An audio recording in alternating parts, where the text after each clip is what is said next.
Hello लोगोफोर, आं नोंथांमोननो मोनसे दिनै गोदान स्कलारशिपनि रादाब लानानै फैदों। जाय बिथांमोना बेयाव होनाय टार्म एन्ड कन्डिशन एबा इडुकेसनेल क्राइटेरियाफोरजों मिलायो, नोंथांमोना बे स्कलारशिपखौ एप्लाइ खालामनो हागोन। बेखौ सोर बेसेबां मोनगोन आरो बोरै एप्लाइ खालामनांगौ, आं बिनि सोमोन्दै नोंथांमोननो फारि फारि खोन्थागोन। नोंथांमोना भिडिअखौ जागायनायनिफ्राय जोबजासे नाय। नोंथांमोना जुदि बेयाव होनाय टार्म एन्ड कन्डिशन एबा इडुकेसनेल क्वालिफिकेसनजों मिलायोबा नोंथांमोना बे स्कलारशिपखौ एप्लाइ खालामनो हागोन। जुदि नोंथांमोना माबाफोर बुजियाबा भिडिअनि कमेन्ट सेक्सनाव थांनानै कमेन्ट खालामनानैबो सोंहरनो हागोन। भिडिअखौ जागायनायनि सिगां आंनि नोंथांनिसिम मोनसे रिकुवेस्ट, जुदि नोंथाङा आंनि एडभान्स बड'लेण्ड इउटुब चेनेलाव दिनैसो गोदान बोरैबाफोर नायसननो बायदोंबा अन्नानै आंनि एडभान्स बड'लेण्ड इउटुब चेनेलखौ साबस्क्राइब खालाम। साबस्क्राइब खालामनो थाखाय बेयाव नै साबस्क्राइब बटन नुखागोन, लोगोसे साइडआव बेल आइकन फैबा बेलाव थुनानै अलाव होनानै ला, जाहाथे आं बिदिनो गोदान गोदान साख्रिफोरनि आपडेट, स्कलारशिपफोरनि आपडेट आरो जायखिजाया स्किमफोरनि आपडेटफोरनि भिडिअ हगारोबा नोंथांमोना गिबिसिन नुनो हायो। बिदिनो आंनो गोबां भिडिअ हगारनाय दं, नोंथांमोना बिसोरखौबो नायनो हागोन। थ' जों दानिया भिडिअखौ जागायदिनि। बेयाव नोंथांमोना नायनो हागोन, बेयाव नै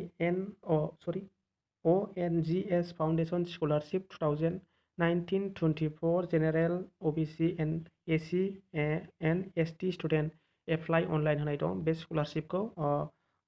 well and natural gas corporation limited foundation scholarship बे अफार हगारदों। जाय बिथांमोना बे होनाय डिटेल्स एलिजिबिलिटि क्राइटेरियाजों मिलायो, नोंथांमोना बेखौ एप्लाइ खालामनो हागोन। जाय मिलायो बिथांमोना बे स्कलारशिपखौ एप्लाइ खालाम, जाहाथे फरायनायफ्राव एसे हेफाजाब होयो। बिनि फैसाखौ मोननानै नोंथांमोना बेखौ सोर मोनगोन आरो बेखौ मोननो थाखाय मा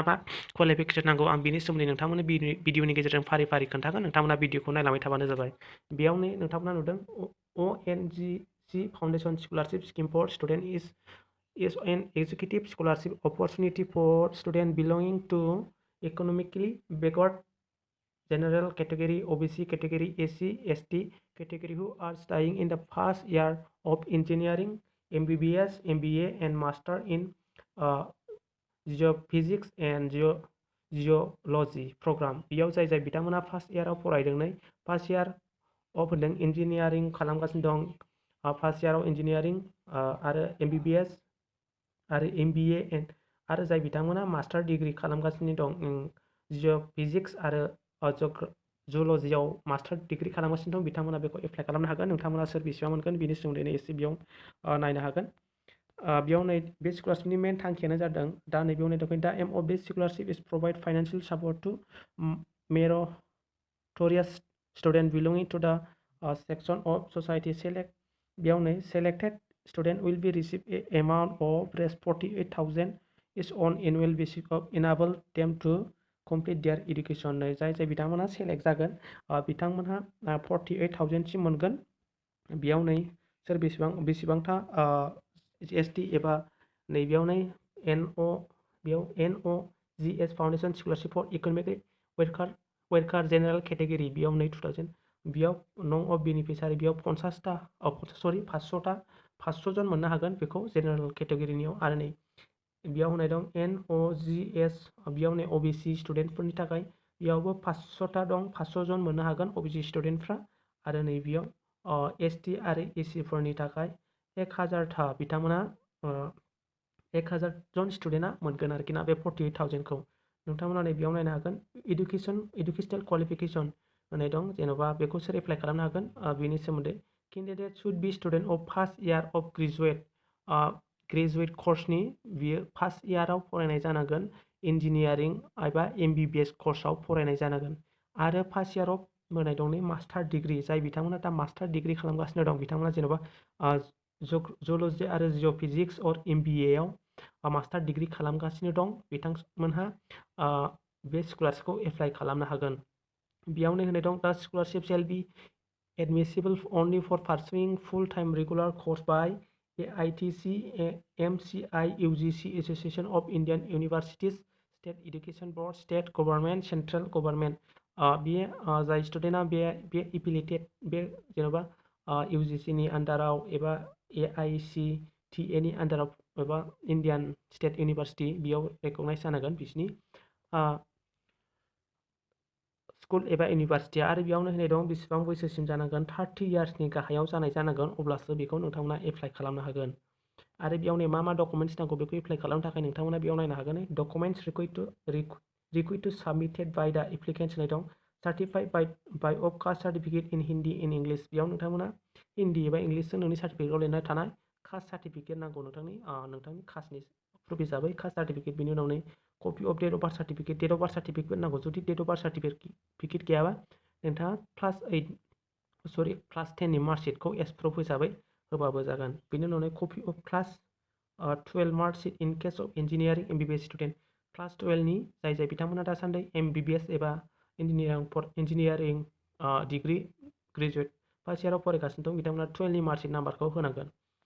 आरो बेयावनो copy of consolidated graduate marksheet in case MBA master in geology geophysics student जाय बिथांमोना MBA आरो मास्टार डिग्री जुल'जि एबा जिअ'फिजिक्सआव मास्टार डिग्री खालामगासिनो दं बिथांमोना डिग्रीनि मार्कशीटखौ होनांगोन आरो बेयाव होनाय दं certified by the annual income certificate of family in Hindi in English language Hindi language एबा इंलिश लैंग्वेजाव लिरनाय फेमिलि इनकाम नांगोन इनकाम सार्टिफिकेट नांगोन थारमाने नोंथांमोना बेखौ होनांगोन आरो बेयाव नोंथांमोना bank details application in the CSC form attested by the bank price Cape बेयाव नोंथांमोना बे इलेक्ट्रनिक क्लियारिं बेनि फर्मा बेंकनि बिदि क्लियार नांगोन नोंथाङा बेनि उनाव नोंथाङा पेन कार्ड नांगोन जुदि in case is not available गैयाबा नांलायलाया बेखौ बोरै सेलेक्ट खालामगोन नोंथांमोना बेयाव नायनो हागोन selection of candidate will be made on the basis of arrangement mark obtained in qualification examination prescription for is eligible course of studying in case the student having equal mark in the qualification examination student lower family income shall be selected and बेयाव नोंथांमोना ओरै होनदों जुदि नोंथांमोना बोरै select खालामगोन बेखौ नोंथांमोना बेसेबां नाम्बार नोंथांनि बांसिन नाम्बार मोननायजोंसो लाबोगोन जेन'बा ST गासिबो ST खौ ST आलादा केटेगरि राननानै गोजौनिफ्राय बेसेबां नाम्बार मोनबोदों बेखौ 100 बेयाव टटेल 1000 दं बे गोजौनि बांसिन नाम्बार मोननायखौ लागोन जुदि सोरबा स्टुडेन्टआ जेन'बा नोंनाबो आंनाबो 90% लायनो 90% हमनानै ला 80% नोंनाबो आंनाबो 80% अब्ला फेमिलि इनकाम जायनि फेमिलि इनकामा गाहायसिनाव एबा एसेसिन बेखौसो सेलेक्ट खालामगोन होननानै बुंदों आरो बेयाव preferences shall be given to student from below poverty line BPL family and other students shall be considered only if satisfied number of students of BPL family for the correct not बेयाव BPL candidate फोरनि एसे खोथा बुंदोंमोन नोंथांमोना बेयाव आरो बेयाव नायनो हागोन 50 scholarship are reservation for girls students 50%आनो गर्ल्सफोरनि थाखाय रिजार्भेसन बेखौ नोंथांमोना अबाय फर्म फिलआप खालामनानै एप्लाइ खालामनांगोन बेयाव नोंथांमोना नायनो हागोन how to apply candidate are fulfil about the criteria submitted their application just on click apply now option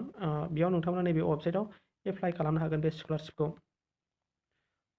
बे वेबसाइटआवनो नोंथांमोना ONGCScholar.org बेयाव होनाय दंखायो नै एप्लाइ स्कलारशिप बेयाव नै एप्लाइ स्कलारशिप आरो बेयाव नोंथांमोना बेयाव एप्लाइ स्कलारशिपआव होनानै एप्लाइ खालामनो हागोन आरो बेयाव नै नोंथांमोना एसे होनाय दं जेन'बा OBC फोरनि एबा OBC PG UG माने आन्डार ग्रेजुएट पोस्ट ग्रेजुएट जेनेरेलफोरनि थाखाय बेयाव एसे गाइडलाइन होनाय दं डिटेल्सै बेयाव बेसेबां इनकाम जानांगोन नै this scheme is only applicable for male and female हिन्जाव आरो हौवाफोरनि थाखाय बियो नोंथांमोना दहाय खोन्थाबोखाबाय आं आरो बिसिनि इनकामा बेसेबां 2 लाखनि गाहायाव जानांगोन OBC फोरनिया जोंनि ST फोरनि थाखाय होनाय गैया जायखिजाया नोंथांमोना एप्लाइ खालामनो हागोन बे एप्लाइआव होनानै नोंथांमोना एप्लाइ खालामबानो जाबाय भिडिअखौ माबाफोर बुजायाखैबा नोंथांमोना भिडिअनि कमेन्ट सेक्सनाव थांनानै कमेन्ट खालामनो हागोन